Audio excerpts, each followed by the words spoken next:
Donc en fait, c'est pas seulement l'extérieur qui était reconnaissable, c'est en fait, c'était intérieurement.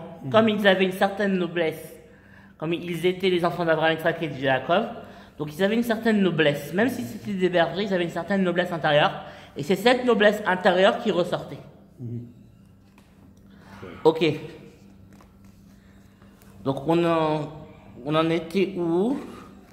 Ah, et le Tashbet, c'est nous dire en fait, en plus, que on nous dit dans la paracha de Vaïgash que Yaakov a envoyé Yehuda pour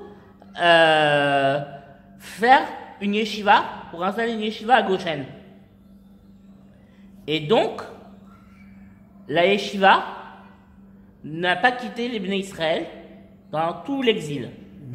Comme il est dit,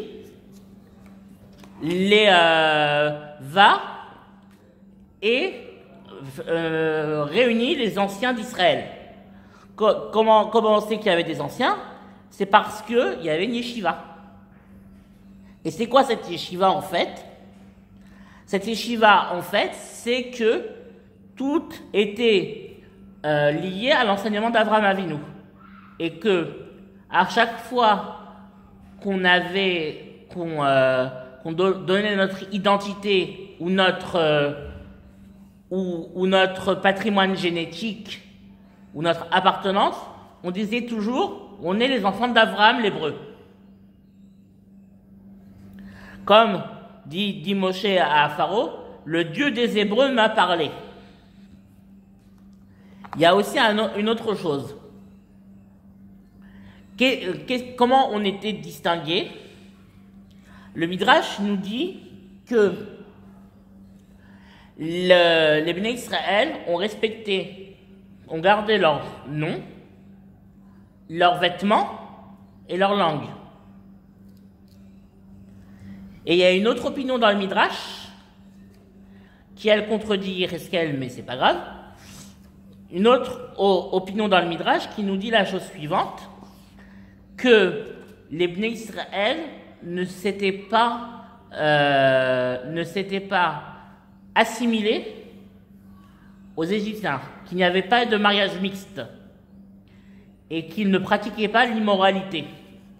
Donc à partir du moment où ils ne pratiquent pas l'immoralité, ils ont pu rester unis et ils ont pu rester un peuple qui se distingue. Et d'où on voit que les Bnei Israël ne pratiquaient pas l'immoralité, parce que dans la Torah, dans la paracha de Hémor, on nous parle d'un enfant qui est né d'une union entre une juive, entre une hébreu et un égyptien. Et on nous donne le nom de cette femme hébreu pour dire que c'est la seule, nous dit le Tashbet, que c'est la seule qui a malheureusement fauté et a eu une union interdite. Ok. Alors, qu'est-ce qu'on nous dit? On nous dit, Vaïcham les Goy, on nous a dit que c'est pour nous dire qu'ils étaient spécifiques. Pourquoi on nous dit un peuple? C'est-à-dire qu'ils étaient spécifiques. Maintenant, on nous dit Gadol ve'atzum. Gadol atzum. Qu'est-ce que ça veut dire? Qu'ils étaient grands et forts. Kemo Shenemar, comme il est dit, où venait Israël, et les bénis Israël, par où se sont multipliés, Vaishretsu, ils pullulèrent, Vaïrbu, ils augmentèrent, Vayatzmu, et ils se renforcèrent, Bimod Meod, à l'infini, Vatimalaret Otam, et la terre fut remplie d'eux. Alors, qu'est-ce que ça veut dire que, ici on a deux commentateurs, un commentaire qui est le Tashbet, et un autre commentaire qui est Abu Dharam. Alors, le Tashbet nous dit la chose suivante.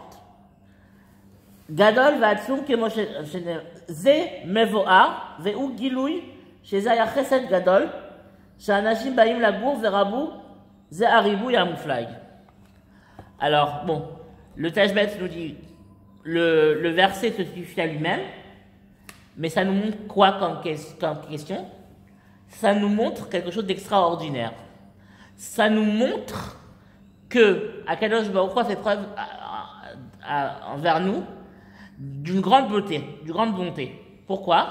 Parce que quelqu'un qui vient de manière temporaire, qui est étranger dans une terre étrangère, il est souvent mis au banc, il est souvent insulté, il est souvent rejeté.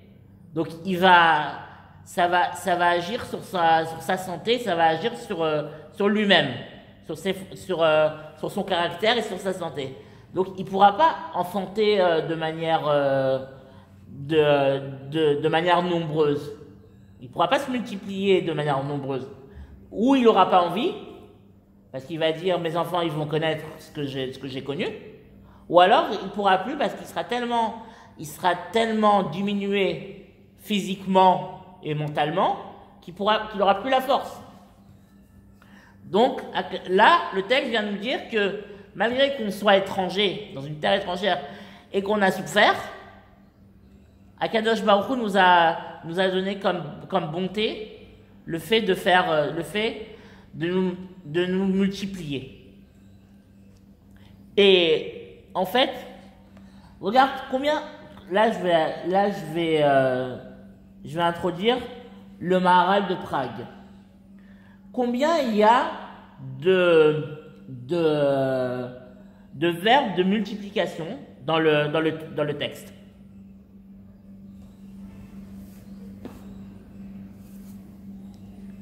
Il y a. Reprends le texte et tu verras. Oui. Non, Gadol Vatsum. Par où? Ah oui, pardon, on va. Gadol Vatsum, כמו שנאמר, בני ישראל באו יתרסו, ירבו, יעצמו, là, il y en a 4-5. Non, il y a trois verbes de multiplication. Par où ils fructifièrent, ils donnèrent des fruits. Vaishretsu, ils pullulèrent. Vairbu, ils augmentèrent.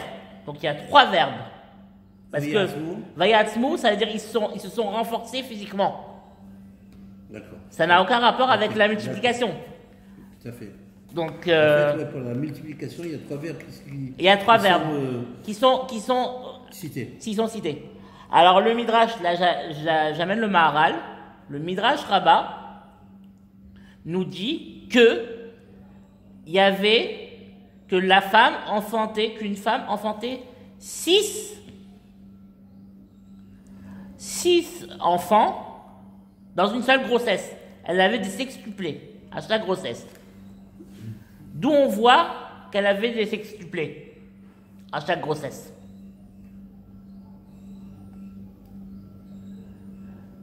Des trois mots. Par où?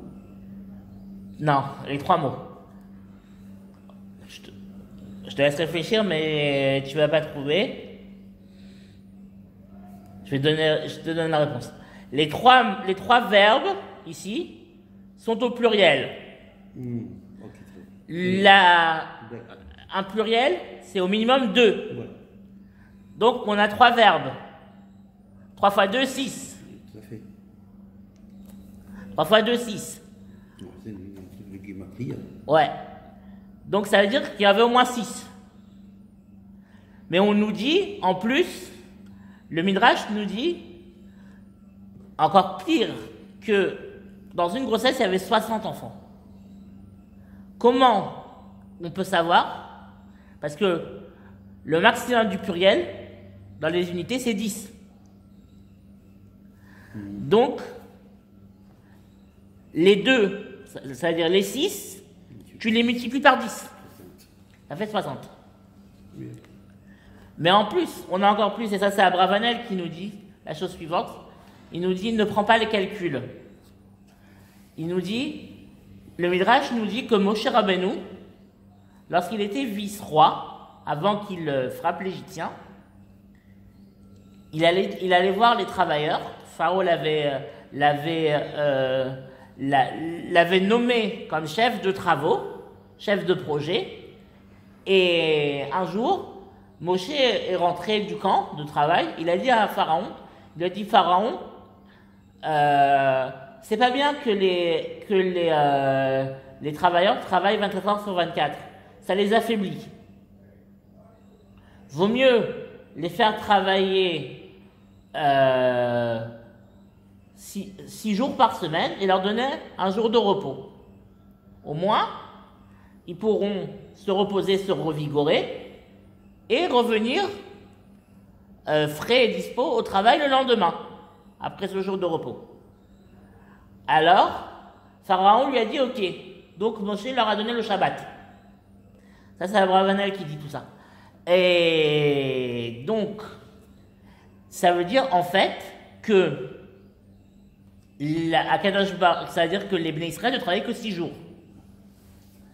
Donc, comme le travail de l'Égypte était fait pour amoindrir la natalité du peuple, Akadosh Baruch Hu a fait en sorte que pour un jour travaillé, il y ait le nombre d'enfants. C'est-à-dire un jour, il y ait le nombre de jours total de travail. C'est-à-dire qu'à chaque naissance, comme ils ont travaillé 6 jours, ils avaient 6 enfants à chaque naissance. Mais il y a un autre midrash qui nous dit ils ont eu 12 enfants à chaque naissance. Alors, comment on voit qu'ils ont eu 12 enfants? Alors, on continue. Les Égyptiens étaient tellement mauvais qu'ils les ont fait travailler jour et nuit. Et donc, à partir du moment où ils les ont fait travailler jour et nuit, donc ça comptait double. Donc ça fait 12. 6 fois 2, 12. Voilà. C'est pour montrer vraiment le chesed d'Akadosh Baruch Hu. Ok, on continue. Verav. On a dit que Varav. On a dit que le peuple était gadol, il était grand. Non atzum. Atzum fort. Varav et nombreux. Comme il est dit dans le verset de Ézéchiel, Revava kesema hasade, netatir vatirbi, vatardeli, vatavoy baadi adaim, shadaim nachonu, us'ar semiar vat eram ve'eria. Alors, qu'est-ce que ça veut dire? Ils étaient nombreux. Et Cheskel nous dit, ils étaient en fait nombreux comme l'herbe qui pousse dans les champs. Et il nous dit, en fait, Akadosh Baruch Hu nous a dit, je t'ai donné comparable à l'herbe des champs, c'est-à-dire, je t'ai multiplié comparable à l'herbe des champs.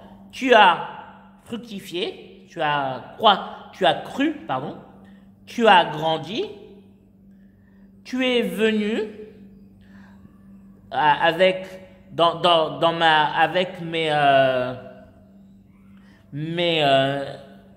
tu es venu pour que je te donne des Adi, c'est des bijoux. Adaim Shadaim, Shadaim Nachonu, tes seins sont grandis, se sont affirmés, et ta chevelure a poussé, mais tu étais nu et dénudé. Alors, qu'est-ce que nous disent les commentateurs là-dessus? Verav kemo sheneemar, reva kesena chasade vechul. Kach kibalnu shedarshu lishnei nanim. Shayu le'am gadol varav, ki revava ou ketsema chasade, ki kolma shegozezin otan somchin yoter. Vechen vaevor alayer vaevor nidot seser. Bedamaïr, va Bedamaïr Chali, ok. Alors, qu'est-ce que nous dit le Ritba? Il nous dit en fait la chose suivante. Il nous dit en fait que c'est ce que nous dit le verset dans Shemot, que à chaque fois que les Égyptiens asservissait le peuple juif afin de diminuer la natalité augmentait. C'est comme l'herbe des champs. À chaque fois qu'on coupe la mauvaise herbe, elle repousse. Et qu'est-ce que ça veut dire en fait? Tous ces autres images, tes seins se sont affirmés, mais tu étais nu et dénudé. Ça veut dire en fait qu'à partir du moment où Akadosh Baruch Hu a voulu nous délivrer, on n'avait pas de mitzvot, on n'avait pas de mérite pour être délivré. On avait juste la promesse de nos pères. Et donc, Akadosh Baruch Hu nous a donné 2 mitzvot, la Mila et le Pesach. Mais en fait, ces 2 mitzvot, nous dit notre maître Rabbi Yehuda Ashkenazi, sont des mitzvot qui sont en fait pas des mitzvot au sens simple et au sens propre du terme, ce sont des actes d'identification. Parce que quand tu fais la Mila, tu t'identifies à l'alliance d'Abraham, ton père. Et quand tu fais le Korban Pessah, tu te sépares de l'Égypte. Et donc tu t'identifies à Israël. Ok. Alors, Verav Kemo Shenemar, qu'est-ce que nous dit le Tashbet?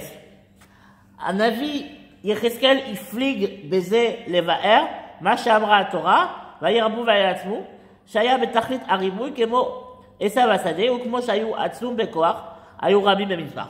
Alors, le Tashbet nous dit c'est très simple. Pourquoi le prophète Yecheskel a choisi toutes ces images? C'est pour nous dire que, comme on a dit, de la même manière que les Égyptiens voulaient abaisser la natalité juive se renforçait, et de telle manière que la natalité juive se renforçait et que l'esclavage se renforçait, et donc l'esclavage aurait dû diminuer leur force. Non. L'inverse. Akadosh Baruch Hu a fait l'inverse. Il a multiplié les forces des Bnei Israël. Ok. Maintenant, on va voir ce que nous dit Rabbi David Aboudaram. Shayu gedolim elehem ketzamach hasadeh belo shum tsa'ar ve'amal. Qu'ils grandissaient, ils se renforçaient d'eux-mêmes, sans aucune souffrance et sans aucun désagrément et aucune charge. D'abord, Matzemach hasadeh kol ma shegozezin oto yoter tzomach kach Israël kol ma shayu me'anin otam ayu parim ve'ravim vechen omer kasher yayanu oto ken yirbe vechen yifrot. Et nous dit Aboudaram, c'est autre explication, c'est comme l'herbe des champs. De la même manière que lorsqu'on coupe l'herbe des champs, elle se renforce et elle pousse et elle fleurit à nouveau, mais renforcée. Ainsi, de la même manière que les Égyptiens continuaient à les asservir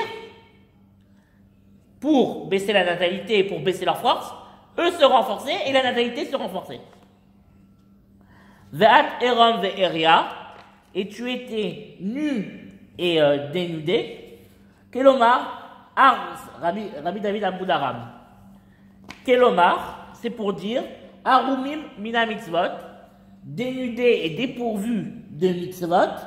Shegia zeman aketz, veloya beyadam mitzvot, car était venu le temps de la libération et ils n'avaient pas dans leurs mains des mitzvot, des mitzvot, sous-entendu des mérites, et c'est pour ça qu'il leur a donné le Pessah, le Korban Pessah et la Mila. La Mila qu'ils ont fait le 14 Nissan. Ils ont fait la Mila et le 14 Nissan. Le Korban Pessah et la Mila. Et c'est ce que certaines communautés, à l'appui du Rambam, rajoutent le verset qui suit, Vaevor alaïr, je suis passé sur toi, va erer, et je t'ai vu, mitbosser, trempé, bedamaïr dans ton sang, va omarlach, et je t'ai dit, bedamaïr chaï, va omarlach, bedamaïr chaï. Je t'ai dit, tu vas vivre dans ton sang, tu vas vivre par ton sang. Et quel est ce sang? C'est le sang du Pessah et le sang de la Mila. Ok.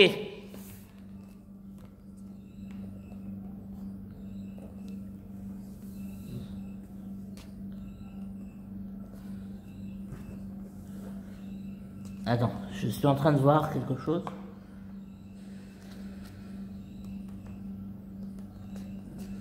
Ouais, ok. Alors on continue, il nous reste 5 minutes. Vayareu otanu amitzriim, les Égyptiens nous traitèrent mal. Vayaranunu, ils nous opprimèrent. Vaitenu alenu avodakasha, ils nous donnèrent des travaux difficiles. Alors qu'est-ce que ça veut dire Vayareu otanu amitzriim? Alors le texte continue et nous dit que le pharaon a dit à ses conseillers, Hava ditrakemalo, usons contre lui de ruse, penirbe, de peur qu'il se multiplie, veaya, et lorsqu'il adviendra, lorsqu'il adviendra milchama, une guerre, venosav gamru al-sonenu, et il, c'est-à-dire les Bnei Israël, ce peuple, se coalisera avec nos ennemis, venilcham banu, et il fera la guerre contre nous, vala minaret, et il s'en ira de notre terre avec nos ennemis. Alors, qu'est-ce que ça veut dire en fait que ce verset nous dit, le Tashbetz nous dit la chose suivante.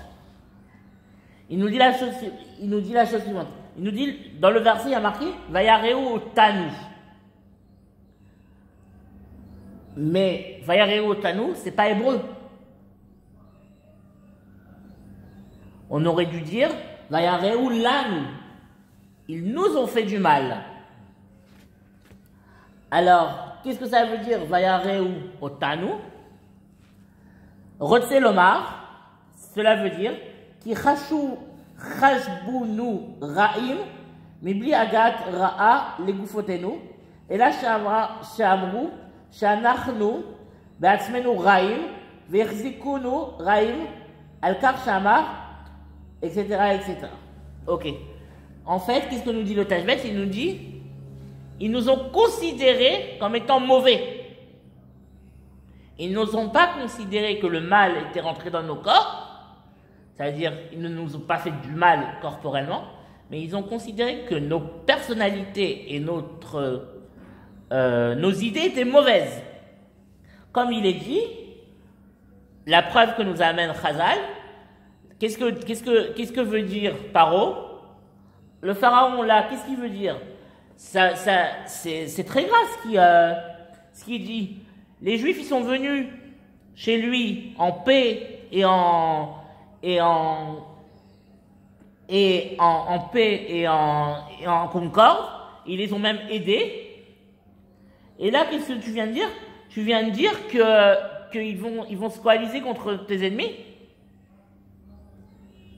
Donc ça veut dire que tu penses qu'ils sont mauvais. Et c'est pour ça que le texte nous dit Vayareu otanu.